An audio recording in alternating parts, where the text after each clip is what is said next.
Приветствую всех на канале Scale Journal. Сегодня я хочу вас познакомить с таким интересным приспособлением, как прижим для работы с фотоотравлением от фирмы Dennis Models. Само приспособление достаточно компактное и состоит из нескольких деталей. Давайте вскроем упаковку и посмотрим, что у нас туда входит. Внутри пакета у нас лежит небольшая инструкция, с ней мы сейчас тоже ознакомимся. Детали выполнены из оргстекла, который размещается на такой плашке, а также подложка с чернением, по всей видимости тоже оргстекло, непосредственно которым мы и будем отделять детали из фотоотравления. Давайте посмотрим инструкцию, что он нам рассказывает. Уголок B — это с разметкой под углы 90, 45, 60 градусов, предназначен для выведения углов пристройки. То есть там, где нам необходимо проверить угол, не знаю, стены мы там делаем или еще что-то подобное, можно проверить правильность угла. Я так понимаю, что это сделано просто бонусом, чтобы не тратить зря оргстекло. Как бы мелочь, а приятно. Так, далее у нас прижим малый для прижатия платы фотоотравления к подложке, дает удобство при отделении деталей, не дает деталям гнуться.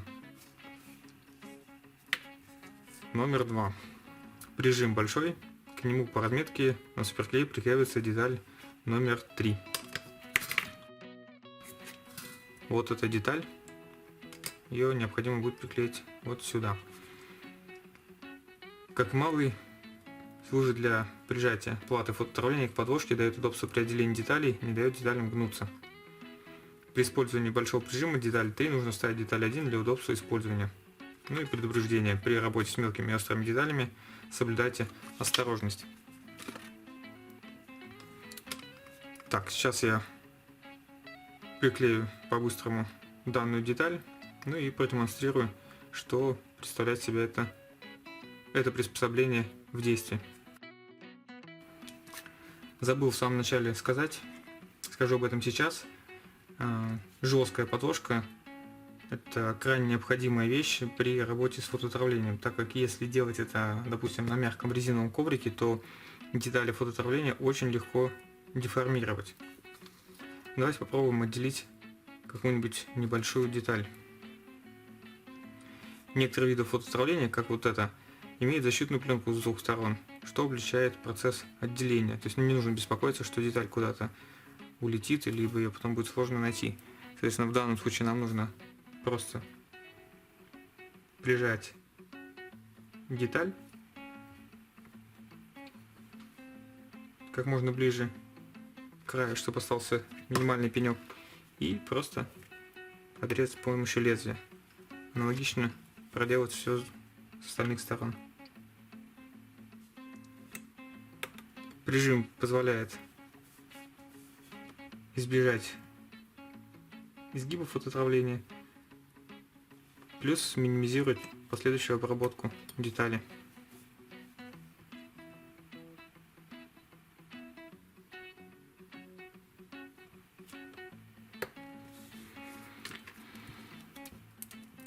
Таким образом, после снятия защитной пленки мы можем спокойно извлечь отделенную деталь.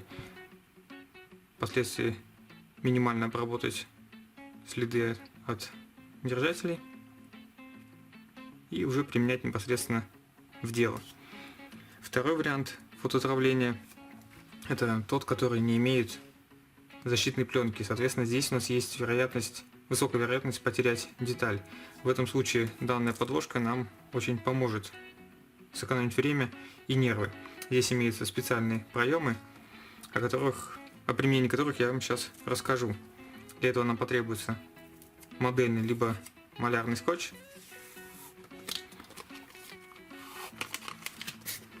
далее заводим его вот таким образом. Аналогично делаем с другой стороны. И теперь мы можем спокойно зафиксировать плату фототравления на данном скотче и не бояться, что мелкие детали после отделения у нас могут куда-нибудь улететь. Давайте попробуем отделить какую-нибудь небольшую деталь.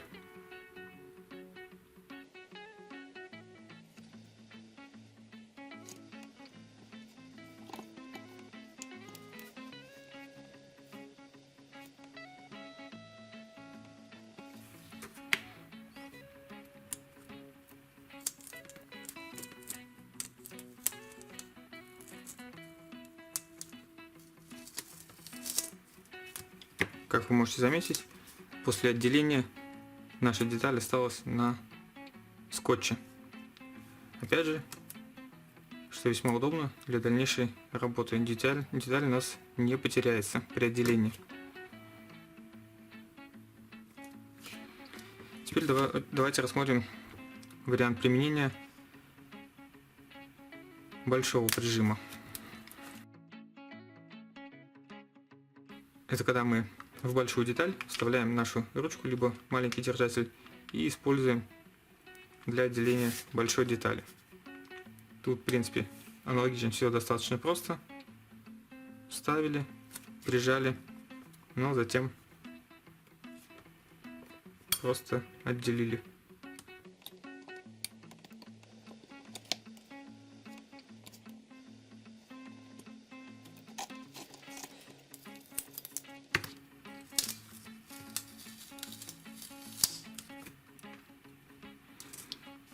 Как вы можете заметить, деталь у нас осталась приклеенной к малярной ленте, и мы ее спокойно отделили без какой-либо деформации.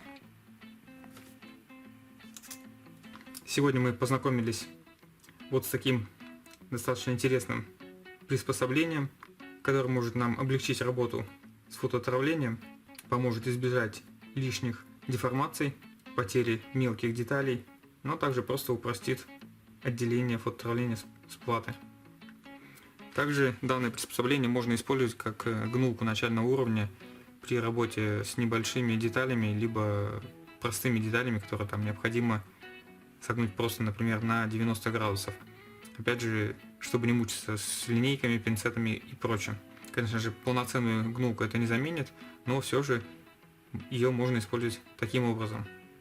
Ссылку на производителя я оставлю в описании к видео. А на этом у меня сегодня все. Всем спасибо за просмотр. Пока.